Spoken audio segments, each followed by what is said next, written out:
Untuk di kartu stok dia akan langsung menyesuaikan ya berdasarkan tanggal lebih dulu. Pasti akan tanggal 1. Meskipun kita input belakangan gitu. Tanggal 1 ini barang keluar 15.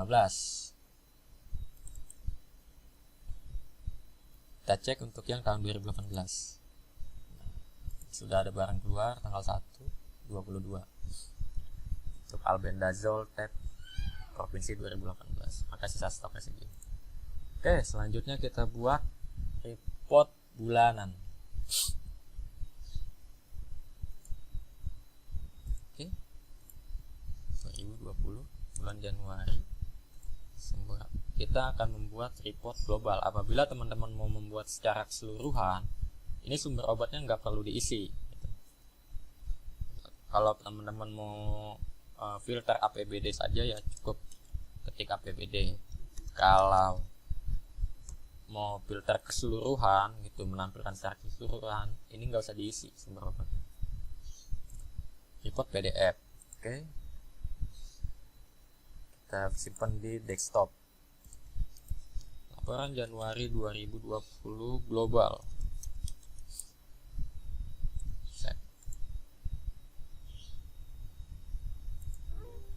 Oke. Kita cek di desktop. Nah, ini dia filenya global. Hasil ekspornya tadi. Ini seluruh barang yang ada di master barang, baik provinsi maupun PBD.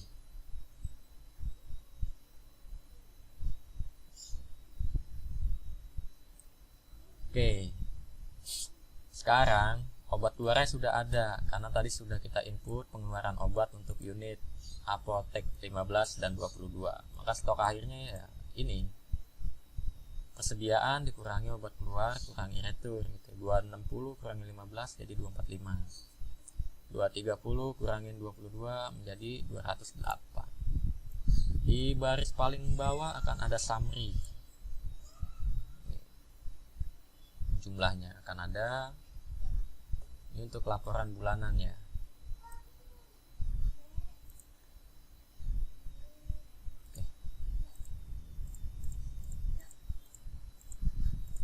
Oh iya, untuk barang cukai dan JKN saya belum input. Nanti teman-teman bisa input sendiri di sini, misalkan untuk penamaan nama barangnya teman-teman bisa memulainya dengan tulisan misalkan barang cukai amoksi paracetamol 500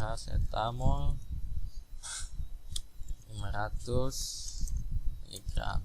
Jadi saat penulisan nama barang teman-teman harus diawali dengan sumber obat itu, cukai kah, JKN kah, provinsi kah, atau APBD. Dan tugas teman-teman adalah nanti akan update di sini stok awalnya. Oke, untuk report semester pun sama. Semester pertama, kedua, sini sumber obatnya apa. Nah, kita akan membuat 2020 bulan Januari sumber obat. Kita akan ekspor ke Excel. Tampilan Excel seperti apa nanti.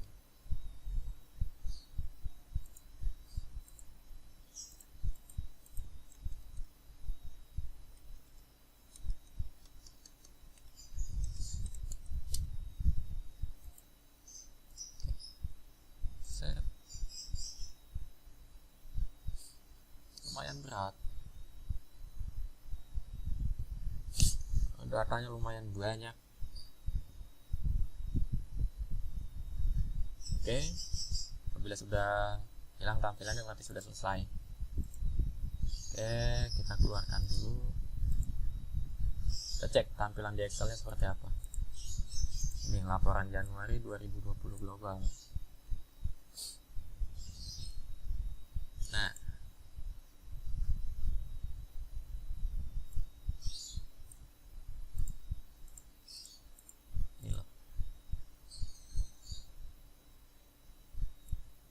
sampai bawah.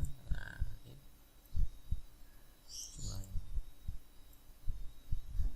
Oke. Seperti ini tampilan Excelnya, teman-teman bisa mengubah menggunakan ini apabila ada kebutuhan. Oke, lanjut ke aplikasi.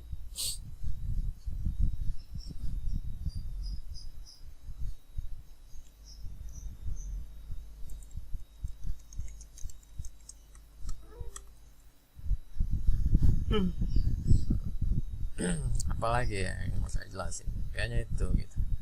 Jadi saat mau membuat laporan bulanan, teman-teman harus membuat order untuk bulan berikutnya terlebih dahulu. Tujuannya apa? Tujuannya adalah agar saat di hasil ekspor laporannya itu, untuk permintaan barang berikutnya itu terbaca. Kita minta berapa? Kalau untuk masalah pemberian kan nanti ya sesuai dari dinas yang dikasih berapa. Nantinya akan kita masukkan ke barang, ke menu penerimaan barang. Tugas teman-teman adalah yang mengejar masalah inputan mulai bulan Januari sampai bulan Maret ini. Nah, makin lama ya akan makin keteteran nantinya.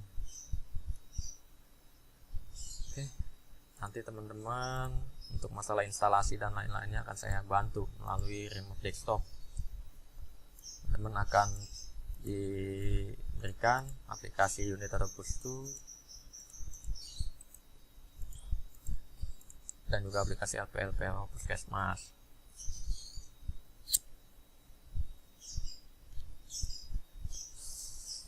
Teman-teman juga bisa tanya-tanya di grup, nggak perlu canggung, nggak perlu sungkan gitu. Kalau masih ada pertanyaan bisa ditanyakan.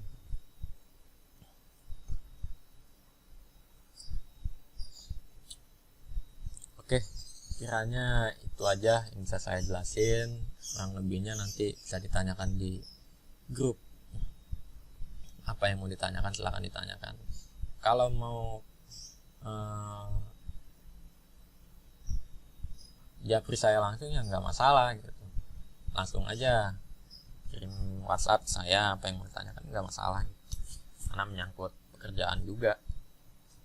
Misalkan sungkan di grup mau nanya langsung ke saya gitu maunya, ya nggak apa-apa. Saya open untuk masalah soal tanya jawab seperti itu. Malah saya lebih seneng apabila ada diskusi gitu. Jadi nggak ada apa ya, apabila ada diskusi maka akan ada masalah yang terselesaikan nantinya gitu. Kita cari solusinya seperti apa.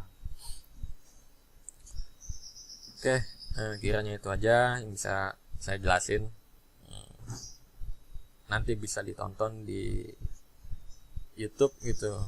Apabila ada yang kurang ngerti bisa tonton lagi nanti, karena aplikasinya ini kan di-upload di YouTube saya gitu. Oke, sekian dari saya, kurang lebihnya mohon maaf. Assalamualaikum warahmatullahi wabarakatuh.